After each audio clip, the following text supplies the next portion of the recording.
It's very basic. It's just introduction to photography essentially. So it will show you things like how do you have a good picture, how do you compose a nice photograph, what are the things that you should keep in mind, um, how does the inside of a camera look. So you've all seen an SLR camera, right? Yeah. So how is an SLR camera different from other kinds of cameras? How does it what is inside it? What is the physics behind it? How does it work? So very basic things like that, and we'll see some pictures where we'll try to pick some of these things. Like look at some of the technical details. Towards the end, you will see some like things like shutter speed. What does it mean? Aperture control, ISO. What do these mean? What are the rule of thirds when you compose a nice picture, and then we'll see some examples. I think there are some pictures from the day before also when we went on the trek. I think there's one nice picture that I got. Anyway, look at some pictures and see if some as a photographer you're not doing much to compose the picture, right? You should be able to do a little bit of that. You should be able to visualize things. You should be that owl picture that you saw. I probably had 50 pictures before that turned out bad before I got that one. But you need to be patient because you don't know, like when you click 10 pictures, one of those pictures is what you'll actually really like and use, right? The rest 9 are just dumb, right? So you have to be very patient. I can't stress that enough. And yes, obviously, once you learn the basics, once you have a sense, then the more you experiment with things that you learn, the more you can innovate with things that you learn, right?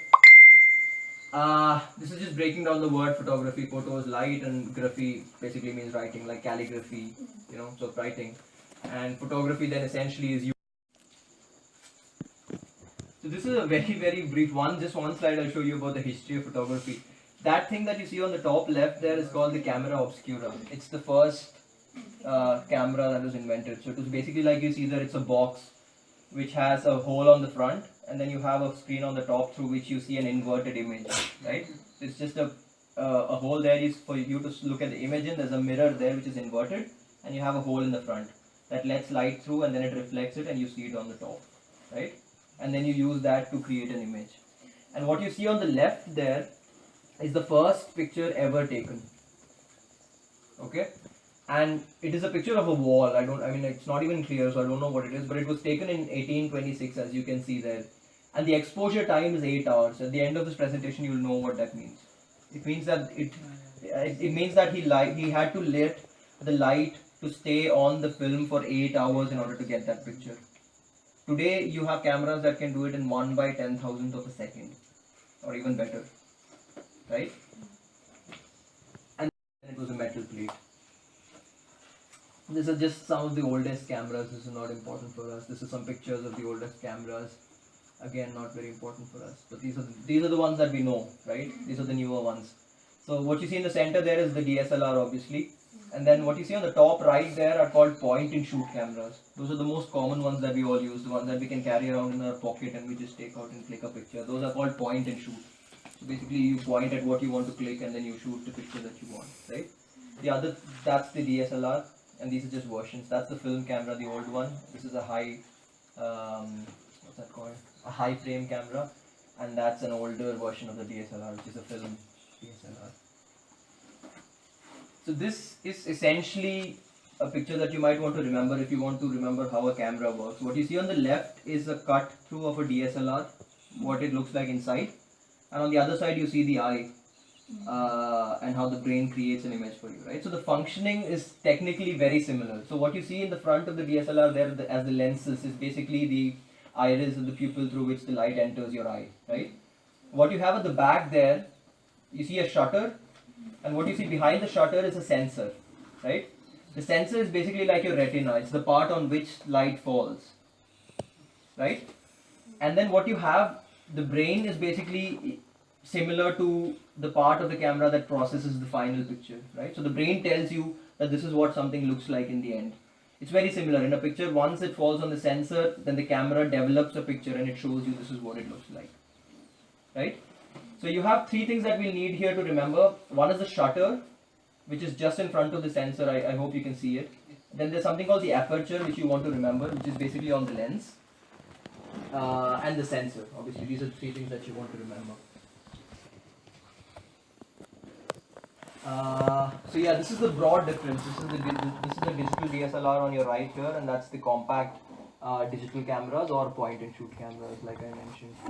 The main difference here is that for a point and shoot, your camera lens is fixed, but in a DSLR, your body and your lens are two different things, right? Which means you can fit different lenses onto a DSLR, but your compact point and shoot camera comes with one fixed lens that you it's all black and you can't see any of the details on it, and the sky behind is very clear, and that's not what you want, right? Because you're trying to take the picture of a person standing there, and suddenly when you see the picture you realize that you can't see anything on his face.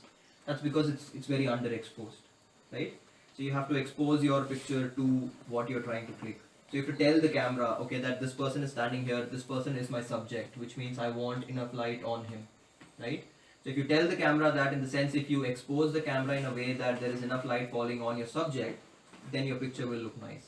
Otherwise, the camera, if 3/4 of your frame is the sky, the camera automatically exposes for the sky, which means it will create a setting such that you can see the clear sky very clearly, which means that the person may not be clearly visible, right? That's why it becomes too dark for him. So exposure becomes very important because it lets you click a picture that actually is very exactly. So you get that effect of what he is going to do, right? It's more pleasant. We'll see some examples. Again, the one on the left is too cut off. You don't know what he's doing. He's facing against the camera. It's facing away. Some books on that side. Too many incomplete things. The center one on the bottom. What's wrong with that?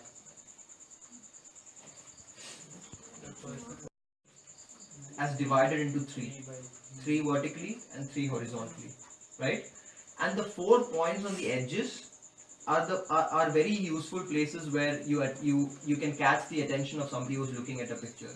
So if you look at a lot of really good pictures, the subject is often placed in one of these points because it catches the attention of the viewer, right? And the other small tip that will help you is that if you're trying to click something, try to divide what you're clicking at one of these places. We'll see some examples. But what I'm saying is, if you're looking at, let's say you're clicking the picture of a beach where there's a pretty, sky and the water is there.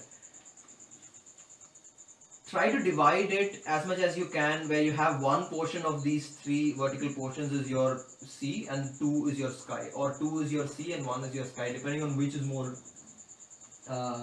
pleasant, which is more nice, which is having more detail that you want to show, right? And that's a very useful tip. We'll see a few examples and then you a place where it can catch the attention of somebody who's looking at the picture, right? And you don't have too many other details in the background that sort of spoil it because it's very clear what you're trying to show. Yeah. Here again you see the rule of thirds. There's 2/3 of my frame on the left and there's 1/3 on the right, and that tree is sort of placed in a very nice position where it looks. If I got that tree in the center, it would probably still be a good picture, but it would seem like that tree is my subject. Here it's sort of incomplete. So like I have the tree in my picture, but it's a little more beyond that, right? So I'm not just trying to show the tree, but I'm trying to show a little bit more than just the tree, right? Here again you see it's on the left side, but the board is on 1/3 and then you have 2/3 over there. It helps to catch the attention. Similar thing here. This isn't good enough. This is also from yesterday. But I had, wait, night, because it's a 10-second exposure, you're able to get the leaves. And obviously the moon, because for 10 seconds it's too much light coming in, right? So the moon sort of blots out, it becomes a big white blot. Mars is also seen, no? But that's what I was trying to get. So that bright dot that you see on the right was Mars. And it was very clearly visible yesterday, and apparently it happens once in 2.5 years or so.